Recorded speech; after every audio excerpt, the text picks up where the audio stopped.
What's going on, guys? I'm Chris and this is Regular Guy Training. So today we're going to talk about an optic that I personally view to be severely misunderstood, and this is for a couple of reasons, honestly. The first one is the simple fact that, man, just good Lord, if you start looking through YouTube videos that are on this, just across the board, and you can go back over 10 years, there's just a whole lot that is spoken on these optics that have very little understanding over why things are the way that they are. And the other half of it is just guys that just don't shoot a lot, that have that little understanding, that'll just sit there and look at the optic, press a couple of buttons, go over some features that they figured out themselves, because let's just face it, none of these people actually read an instruction manual in their lives, continue to not understand what the optic is made for, comment on the low battery life, and comment on the fact that the reticle is fuzzy, pad out the runtime of the video to 10 minutes so they can fully monetize it and then call it good. So today we are going to address that, well, the optic itself, and why things are the way that they are. In addition to the fact that we're going to sit there and talk about a lot of the minutia that you can dig into, and why this is quite possibly the best offensive reticle that has ever been put into an optic with the feature set that it has, probably on planet Earth. Now, I can't address modern EOTECH, especially the EXPS3, without talking about a little bit of previous EOTECH problems.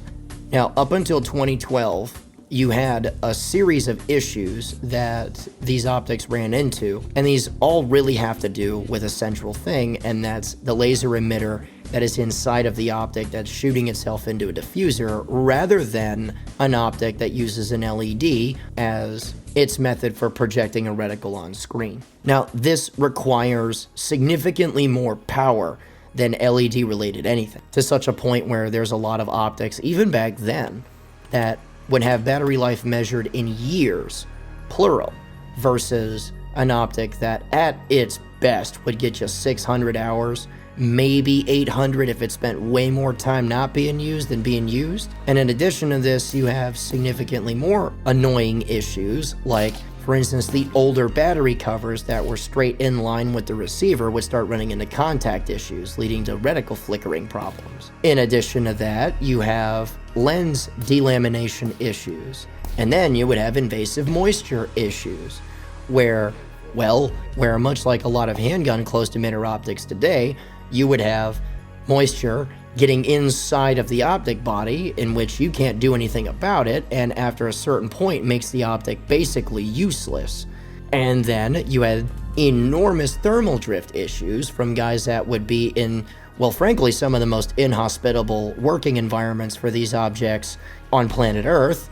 You know, places like Afghanistan, where you could be in the lowlands for half the day, where it's very warm, and then climb up into the mountains where it is suddenly much, much, much cooler, possibly extremely cold in certain cases, where you would have really large thermal drifting issues, in which, you know, most optics run into thermal drift problems.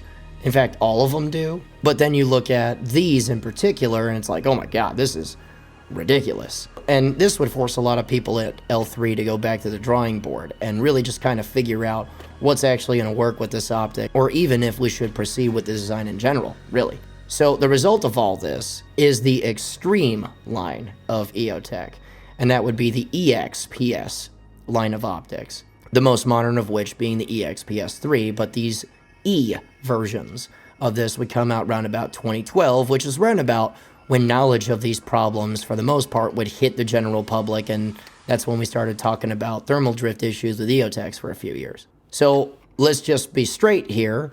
By the time the EXPS models came out, these issues are basically solved. And by the EXPS3, all the little quality of life improvements are there, so if there's an optic to get in the EOTECH line, the EXPS3 is like the one, unless you're a guy in the Coast Guard that's in the Hitron program that's sitting there trying to knock out boat engines with 50s, in which case there's a reticle for that too. So now that we've arrived here, let's go ahead and actually talk about the optics themselves in their modern iterations that have essentially been over these issues for long periods of time. Let's talk about why you would use them, where you would use them, and where they're the most effective.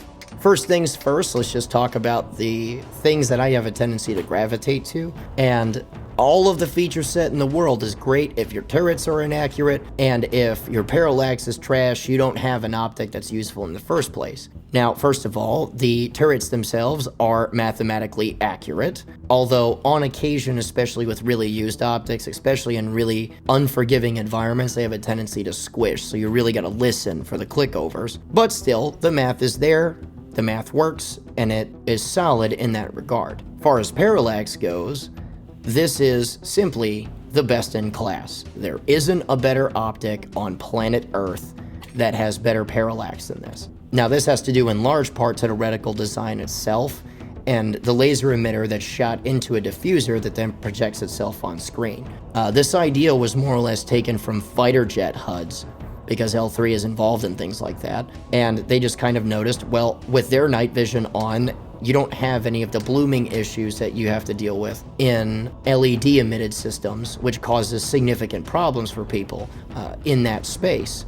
So why not just downscale this to a rifle optic, and frankly, there you go. The emitter itself, with a little bit of the electronics protection stuff that goes on with that, has to do mostly with its excellent parallax.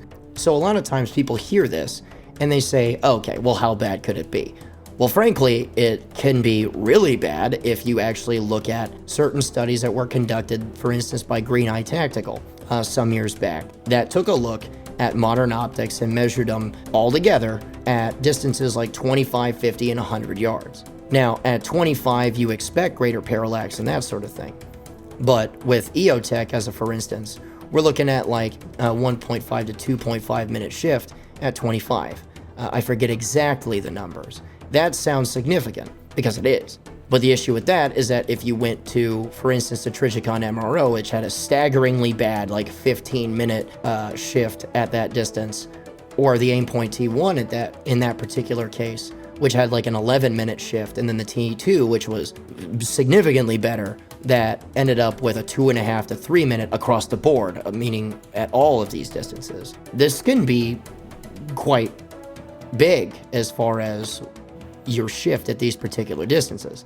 Now, at 25 is like a 2.5 or a 3 minute shift really that big of a deal? No, it's not. But then when you back up to 100 yards, where the shift is barely discernible, meaning basically zero for the EOTECH, and still at like a 2 to 2.5 for the Aimpoint T2, while this isn't that big of a deal, right? You still have a distance of about this far as the overall shift is concerned. That's significant if you're trying to take a low probability shot at that distance, because you have a dude at 100 and all he has exposed is this and a rifle attached to his face. A 2.5 inch difference on a low probability shot like that versus essentially zero, because you're in a goofy position, because you're not trying to expose a whole lot and still take this shot, is enough to where the perception of the person that is using it is affected quite a bit by this. Like, for instance, there are quite a few times that I've taken shots at the standing at 50 yards, right? And I'm trying to move a little bit faster because I have 10 rounds to fire, as a for instance. And based off of the enormous amount of experience that I have with regular LED red dots, based off of my perception on that target, I feel many inches off. Like, I'm trying to hit A zone on a USPSA piece of cardboard, but based off of my perception of events, man, this feels a long way off, and I shouldn't have placed that shot in the first place. But with an EOTECH in my hands, generally speaking, you get away with that. Like, it feels like you got lucky, right? In that it's still A-zoned, or instead of it being completely off the target, we're in C. It just turns itself into little perspectives like that. Or, you know, just based off of certain perceptions that you have, the gun is suddenly more accurate, when in reality, all you're dealing with is very, very little parallax shift. And that is because the EOTECH in and of itself is best in class. This has everything to do, again, with that emitter. Now, that said, those are essentially like the biggest things to me. But there are a lot of other reasons why this optic is used, and used a lot in the first place. And this digs into everything that has to do with like the minutia of things, okay? Like, if while I'm explaining this, it seems like a lot as far as my explanation to you, there's nothing really wrong with that. What that just really means is, well, you're not really on the road to take advantage of that as much as you would if you had the experience to take advantage of tiny minutia things. The same as like gym stuff, right? Where people start talking about very, very in-depth, detail-oriented things. And some people can really, really take advantage of those little things and create big things out of them. And some people just need to have like solid technique, right? It's the same concept. And this isn't a dig at anybody, honestly. This is just frankly the truth. So the reticle in and of itself, the standard donut of death, is a lot. It's a lot at once because it gives you far more than people realize. It's not just a donut of death. What this is that the ring is sized a particular way on purpose. So in the center, you have a 1 minute dot. At the 6 o'clock tick, you have essentially the close range holdover, provided you don't have a really tall mount. But that's the close range holdover around about to 10-ish yards. You start losing its effectiveness at 12 plus. But the cool part is that the relation between the center of that dot and the 6 o'clock tick in that ring, you can actually tell the difference between the two if you've gathered enough information to shoot that close. And then as you start to back up, you can tell how that shifts and how that shrinks in relation to your reticle. So you always have a really good reference as far as pulling that data, provided that you've collected that data and visually seen where the impact is at various distances in relation to your zero. Never mind the fact that the 3 and 9 o'clock guys are basically the hold that you would need for a vehicle traveling about 30-35 miles per hour, which is the fastest speed that most vehicles can get up to in an instant almost from still. So for instance, if you're of the type that has this kind of job where you have to worry about squirters coming out of a target area or coming into a target area, generally speaking, around about 35 miles an hour is a pretty good hold, right?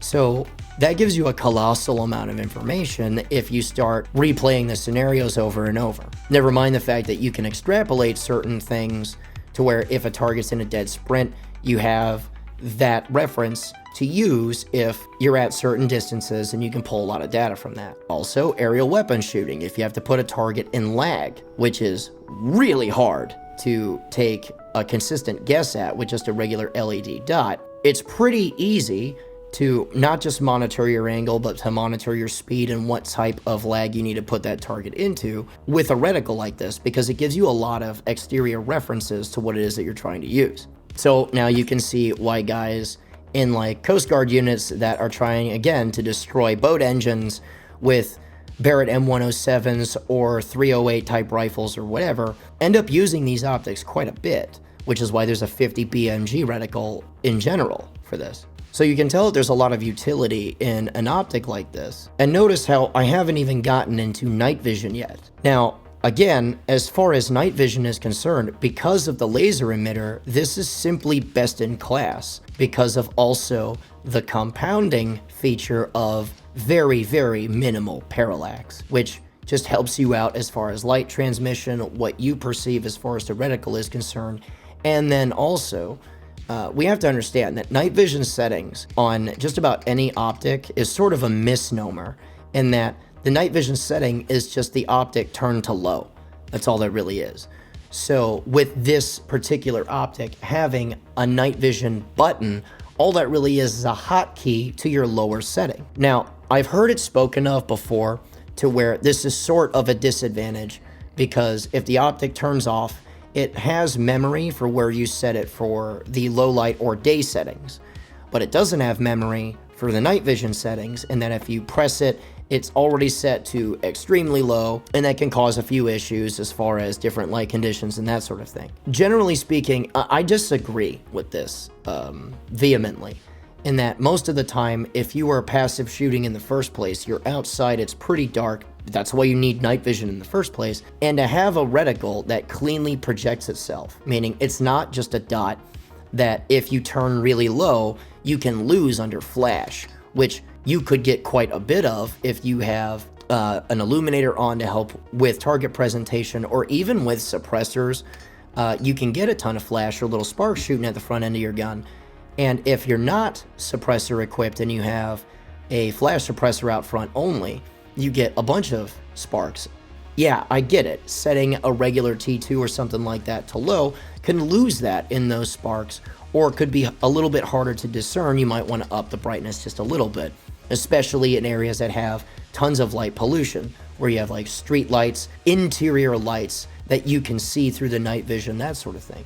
But the size of the ring on this reticle automatically being set to low and then having the center dot in the middle of it really does help you out, because again, you have these references. And again, defaulting to low rather than defaulting to high, especially with an optic that has 30 brightness adjustments to it, is going to help you quite a bit because you can see it overall. And also, it does have memory so long as the optic is kept on. For instance, if you have your regular daylight or low light settings, and then you switch over to the night vision portion, and then you set it exactly where you want it for your particular environment, which requires a little bit of foresight as far as what you're doing. If you click back and forth between the two, it will maintain that memory so long as the optic is on, which will last for as long as whatever it is that you're doing, because simply pressing the up button once will set you to a 8-hour shutoff timer, which is gonna last as long as what it is that you're doing, and in addition, the opposite of this, pressing down, will set you to a 4-hour. So simply doing the down up method where you press down once, press up once, will set you to 8 hours, making sure that your brightness doesn't go anywhere. And now there is nothing that you could do tonight that is going to change that, so you have memory of what it is that you more or less need. And of course, when the lighting does change, you can set this to whatever it is that you need, because you have that really fine adjustment to what it is that you're doing, because this is a reticle that's designed to be very sensitive to all of those environmental changes. Small thing too, because it's laser emitted and because the reticle that shoots out is fuzzy, you don't have as much bloom from reticles like this, which really helps out a lot of guys that have astigmatisms. Some guys it doesn't because it's really bad, but it's going to help out a lot of folks because they're not staring into what essentially looks like the sun. So, and here's the other thing that a lot of people really don't talk about also with regards to this, because they'll be like, I'll just set it to one setting and leave it at one setting, or I can just crank between one and the other. This isn't that much of a big deal. I don't understand why there's a button here in the first place. Well, frankly, and just being truthful here, without the intention of knocking on anybody, this just sort of speaks to the experience of guys that have used a lot of night vision in the past. Because guys that go from outside to inside a lot, generally speaking, deal with the simple fact that when you go inside of buildings, they turn the lights on. So having to switch between a passive setting for outside shooting, just in case these dudes do have night vision, and then going inside with lights on, means that I'd rather not just have to deal with auto gating and then my other eye trying to take over the fact that, hey, I can see good, means that you're just flipping the things up and using white lights in these buildings. So now it probably helps that I can just hotkey between the NV setting, air quotes, and my regular low light settings in conjunction with a flashlight. This matters a lot because having that flexibility, again, digging into the minutia here, makes things significantly easier, because now if I'm getting ready to come out and I'm getting ready to drop the owl vision again, I can simply press a button and I'm set for outside. So there's a lot that goes on here. In addition to this, again, more minutia.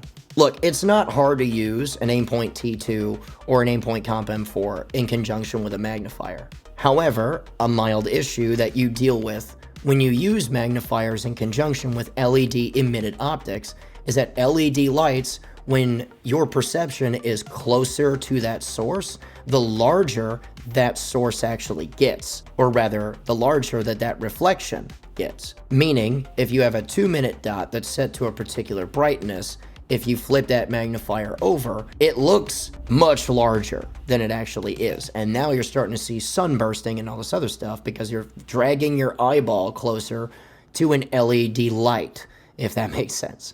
With the laser emitted stuff, and this is provided that you don't over brighten your reticle in the first place, which you shouldn't do, when you throw a magnifier behind it and then throw the lever over, the laser emitter, with perception to how your eyes pick up the image that's in front of your eyes, does not increase the overall size of the 1-minute dot, which makes that significantly more flexible and more reliable in terms of your ability to use that with magnification behind it.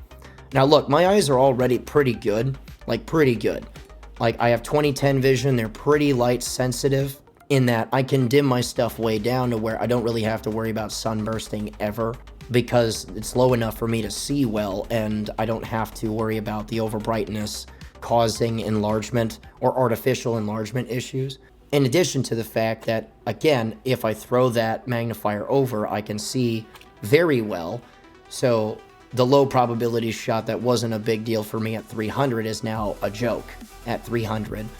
Suddenly makes things significantly more sensible when I have to talk about things like the ballistic reticle version of this optic. Now, that exists, and for some, again, on its face, you look at it, and for some, that's really, really busy, until you start thinking about the multi-role aspect that this could carry.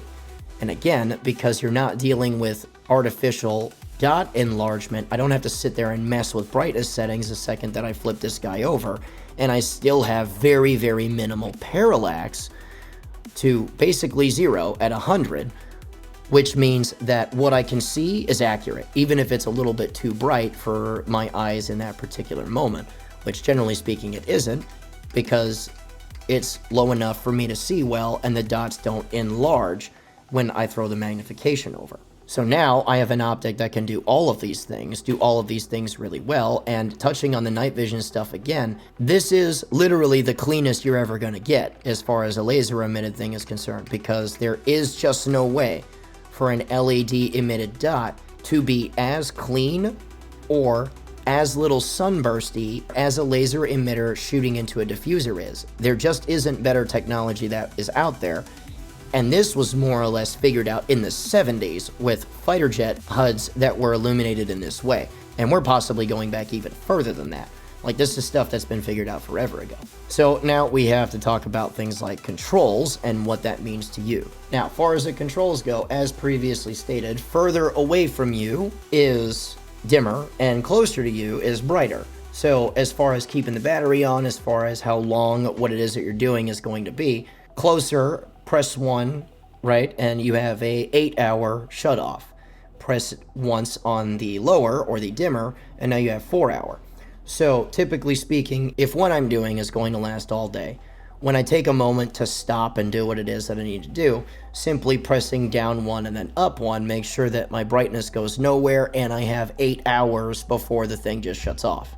In addition to that, as far as feeling for stuff with gloves on, the second you go up in the fencing and you feel a recessed circle, that's where your NV options are. So I don't have to sit here and play with this if I have foreknowledge of what this feels like. Never mind the fact that the individual brightness settings are, well, a lot. There's something like 30 of them, so you can get really finely oriented onto what exactly you need for those circumstances if you're playing that kind of role, or if you have wild differences in brightness on the day, which absolutely does happen, because you can have no cloud cover, really concentrated sun that suddenly gets really cloudy and now you have to deal with that. Or the various brightness shifts between sun still up and it's starting to set and then it sinks behind the trees and we're not quite all the way dark yet, but it's definitely beyond what would be considered bright outside and we're starting to transition over into the dark. You have the brightness settings that can keep up with that you can regularly check to make sure that you can see what you're supposed to see. So in reality, this thing is quite flexible and it handles an array of mission sets that just most optics just don't, or don't do very well, even if you try to shoehorn them into it, which certainly you can under certain sets of circumstances. Anybody that has a preference for a particular optic can make it do certain things. This one can simply do all of those things. Now, there are a couple of cons to this, right? And this mainly, again, has to do with the power requirements that an optic like this simply has, that you can't really get around because all of its functionality sort of bakes in greater power requirements. So with that said, the auto shutoff. The auto shutoff frankly makes or breaks some decision making. Even though there are plenty of workarounds to certain things, there are a couple of things that are just straight up cons with the optic. Number one, there's a lot of people that don't like optics like this for home defense. And I totally get that, right? Because your overall attention is what's going on in the house versus wanting to drag up an optic, press a button, make sure it's on, and then do what you gotta do. I certainly understand that for sure. There's also a lot of cops that I know that legitimately train rather than act like they do that say things like, well, in something like my patrol car, if I have to react to a shooting like right now, first of all, I'm already in a really bad position because it's a really solid chance I'm getting shot in my car if this is already happening. So that's just a non-starter. And if I somehow get away from being shot in my car, the last thing I want to do is to press a button. Okay, got it. But if it isn't that extreme, if I have to respond right now, grab the rifle, get out of the car and do what I gotta do, again, I have too much stuff to do out here that has nothing to do with the shooting part. I really don't want to have to bake in now having to press a button for it. So anything that requires that speed of response time is not really a niche in which this thing can do well, because you have to dedicate enough software to press a button. That frankly transcends a little bit of the training issue quote that you could have, which makes sense. It does, because even if you're trained really well, guys make mistakes sometimes, man. So I understand that for sure.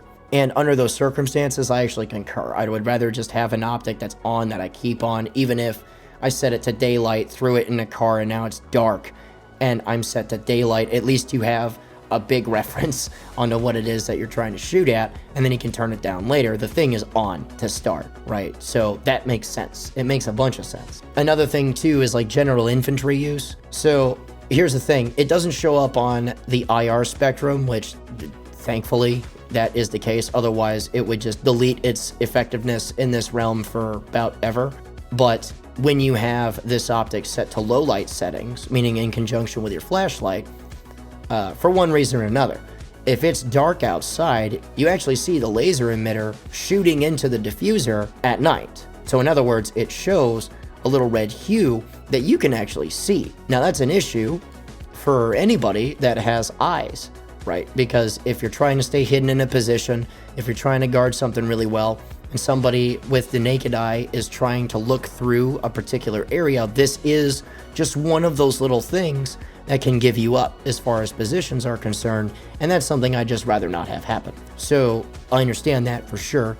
Never mind the fact that, well, just frankly, if your mission set is literally all day, every day, where you're an engineer that has all of your engineer things to do, or if you're an infantryman that has all of your infantryman things to do, can you work around pressing down then up on a button every once in a while when you have a chance to stop because you're not in constant movement for 8 hours straight? Okay, sure, I got that. It can be worked around, but for some, that's an issue, right? In which they would rather just have something like an Aimpoint T2 or Comp M4, take a little bit of the knocking capability, and then just do what they gotta do. That makes a lot of sense to me. And in roles that require the tightest, lightest possible rifle that you could possibly have, for instance, anything that's getting folded up and put into a bag, I'd rather not. I'd rather have an optic that is a little bit smaller, a little bit lighter, and that can just stay on all the time. These are things that are very specific, but they matter in the decision-making process, simply because they are part of the decision-making process. Other than that, how would I categorize the EXPS3?